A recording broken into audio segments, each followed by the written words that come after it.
Yeah, it was really fun, really fun. Got there in time to sort of watch half the band perform his set. That was really fun. Really packed out as well. But yeah, it was really, really fun. It was, with it being the Colne Blues Festival, I've never actually played the Blues Festival before, but the promoter at the venue asked if I'd be up for doing what I do, but kind of a bluesy set. So sort of took it as a fun opportunity to kind of play around with that, because the thing about hip hop music is it comes from every form of music, you know. So the original hip hop DJs, rap records didn't exist. They were taking funk records, soul records, rock records, you know, pop records, and blues as well, you know. So tonight I taught quite a lot of classic blues tracks that have subsequently been sampled by hip hop tracks. So I was mixing the hip hop tracks with the blues tracks that they're sampled, and yeah, it's fun. But then I went in other directions as well. What's intriguing about you is that, you know, you are from Burnley, and you are a bit of a Burnley star, and you know, everybody knows you as, you know, the Burnley hero who's inspired a lot of, you know, young and different age groups of people. How does that make you feel to have that kind of title? I don't know. I wouldn't really see myself as that. It's kind of weird hearing it. You're very modest.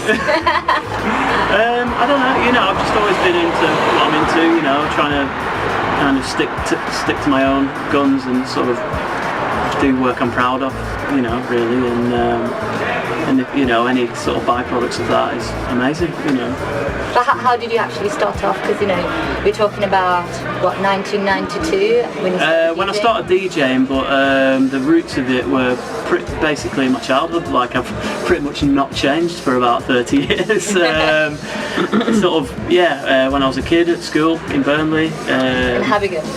Well, previous to that, primary school, in the mid-80s, I'd have been about 7 or 8 years old.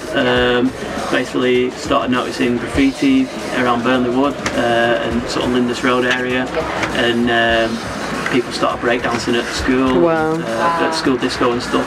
And it was all there, you know, like, and you turn the telly on and it's, you know, sort of Malcolm McLaren and, you know, all this, you know, it was all there, you know, it was pop culture. Everybody started breakdancing, and I've got an older brother who's like 2.5 years older than me, so his mates were sort of doing bits and bobs, and I kind of just got into it when I was a kid, and never found anything else that really excited me as much as the culture of hip hop, you know, and all that encompasses. So what happened from that? So how did you get from that to where you are today? Well, when hip hop came over, it came over pretty much as a package for us. So you had the breakdancing, the graffiti, the rapping, and the DJing, and you saw the DJs, and certainly as a kid of sort of 8 years old or whatever, saw these guys and like, wow, what's that all about? It's amazing. It sounds amazing. But you know, most 8-year-old kids can't afford the equipment, so I tried writing raps and tried breakdancing terribly. I always did graffiti in my school books. Were you good at it? Breakdancing, no, that was my worst thing. Like, I was a bit of a chubby kid and whatever. Yeah, it wasn't happening. But yeah, tried everything else. Always wanted turntables. Got a part-time job when I was a teenager and saved up a bit. And yeah, it took me a long time to get good quality gear, but I started buying records earlier. But at 15, I got a really cheap pair of turntables and developed my setup from there. And just self-taught really. Hooked up with a couple of guys from Born Oldswick, a little village down the road from here. And at a time when, for a couple of years, in the late 80s, everybody seemed to get out of hip-hop and the culture and stuff, because it was very much acid house, and the older kids were getting into raves and stuff like that, whereas I was a young kid still wanting to do hip-hop. Then my brother came. Brother just started college. I was still at school, and he's like, "There's a guy in my class exactly the same as you." And I was like, "Yeah, and there's a DJ as well." I'm like, "What?" And I was saving up for my money for my decks, and went round to his house, and he was already doing it. A few years older than me, and he had a mate who was a few years older than him, and I was like, "Wow, this is amazing," you know. So who was your inspiration at the time? Initially people like Jam Master Jay. Like, I was massively into Run DMC. They were the first band that really yeah, they're just. I was thinking DJ Goldie. No. Well, Got that one wrong. yeah. Well, I mean, he's actually an old b-boy. He's an old hip hopper, and I actually remember Goldie originally. I used to buy a magazine called Hip Hop Connection, and in the back there'd always be like 4 pages of graffiti in the back, and he did some really famous pieces sort of in the late 80s, and so I remember Goldie as a graffiti writer, but I was quite blinkered when I was a bit younger because of the way acid house happened, and it kind of seemed to take a lot of people away from the culture of hip hop.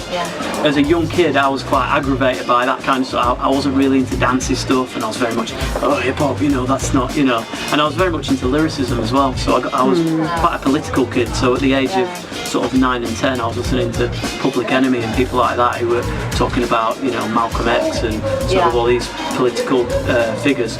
So I was quite switched on politically from a young age as well, through hip hop. But in 2001, I think you won your first ever championship in the UK, the ITF, wasn't it? Yeah. How did that happen? So I was DJing from 92, just learning my skills and all that lot. Started DJing here and there about 1995, and I started DJing around Manchester, and there was a guy called Peter Parker, who incidentally I'm friends with now, and is the mates and stuff, but he was getting all the props on the scene at the time, and that's very much a hip hop thing, getting your respect from your peers and all that.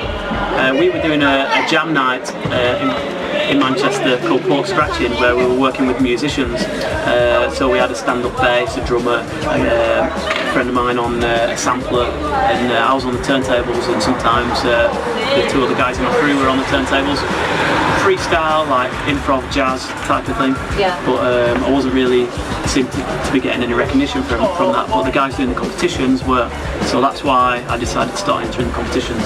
And then you moved on to then winning that twice, I think. It just sort of carried on. Snowball effect. And then you won the Vestax. Is it the Vestax? Yeah, Vestax Championships in 2002. And that was in San Francisco? The ITF was in San Francisco. The Vestax, the first Vestax finals I was in was in LA, and then the second one was in London, and that was all. That's a great achievement, isn't it? Yes. Were you proud? Yeah, couldn't believe it. I was just kind of, I was just there to represent. It's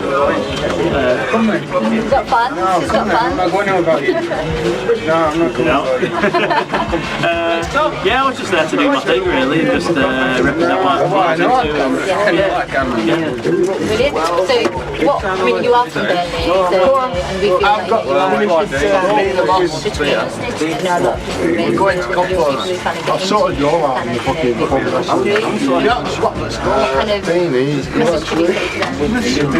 as far as getting into the industry and stuff, really stick to your guns, don't necessarily follow what you think is going to be. I mean, you've got to be business minded, but you don't. It shines through when what you're chasing is money, so don't let your sound be altered by your perception of what will work commercially. You've just got to find what you love and do that to the best of your ability. And these days, we've got everything in our powers to sort of get our music out there through social media and stuff like that. So if you concentrate on being as good as you can be at being you, then it's probably going to be a market for it. When's the next deal?